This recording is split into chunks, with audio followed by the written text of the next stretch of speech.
લો આજે અમારે આલુ પરોઠાનો પ્રોગ્રામ છે. તો આ રીતે આપણે આલુ પરોઠામાં કાચી એવી રોટલી બનાવી નાખવાની છે.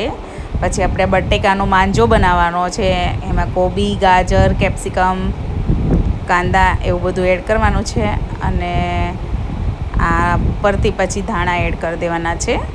મસાલાને વઘારી નાખવાનો છે. એટલે સરસ એવો મસાલો, આલુ પરોઠાનો મસાલો રેડી થઈ ગયો છે. હવે આપણે આ જે રોટલી કરેલી છે ને કાચી, અને બહુ શેકાવા નથી દેવાની, માઇનર શેકાવા દેવાની છે. એક બાજુ આ સાઈડ ને એક બાજુ ઓલી સાઈડ થોડી શેકાવા દેવાની છે. અને ત્યારબાદ એને તરત જ આપણે ગેસ ઉપરથી લઈ લેવાની છે. બસ આટલી જેવી શેકાવા દેવાની છે. ત્યારબાદ હવે આપણે આ રોટલીને પેલો મસાલો કર્યો છે એને આ રીતે આપણે ભરી લેવાની. તમે વચ્ચે બી મસાલાને એડ કરીને બંને બાજુથી ફોલ્ડ કરી શકો છો. અમે સિંગલ ફોલ્ડ કર્યું છે. બાને આ રીતે બધું ફાવે છે, એટલે પછી બાકી મને આવા વધારે ભાવે છે. પછી અમે આ રીતે રાખ્યા છે. એટલે સરસ એવો આ રીતે મસાલો એડ કરી દેવાનો છે. આલુ પરોઠા રેડી.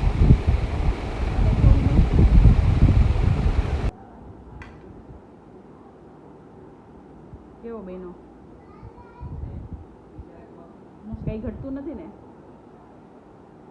બા મને ફોલ્ડિંગ કરી દે છે.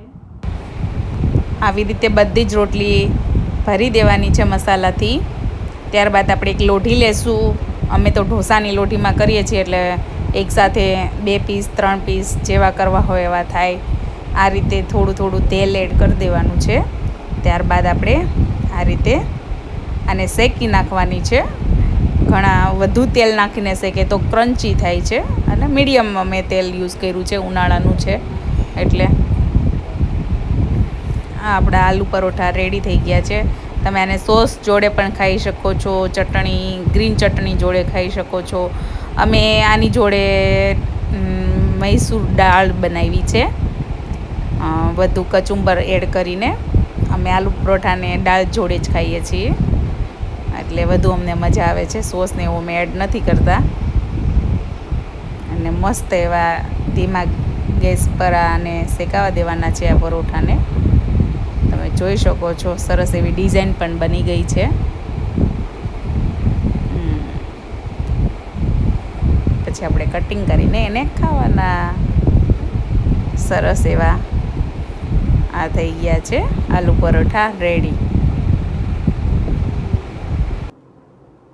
મસ્ત એવા બની જશે.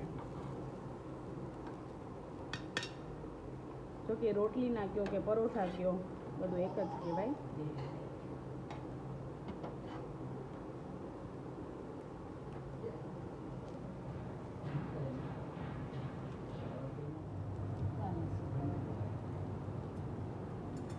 ચલો, સરસ એવા આલુ પરોઠા બની ગયા છે.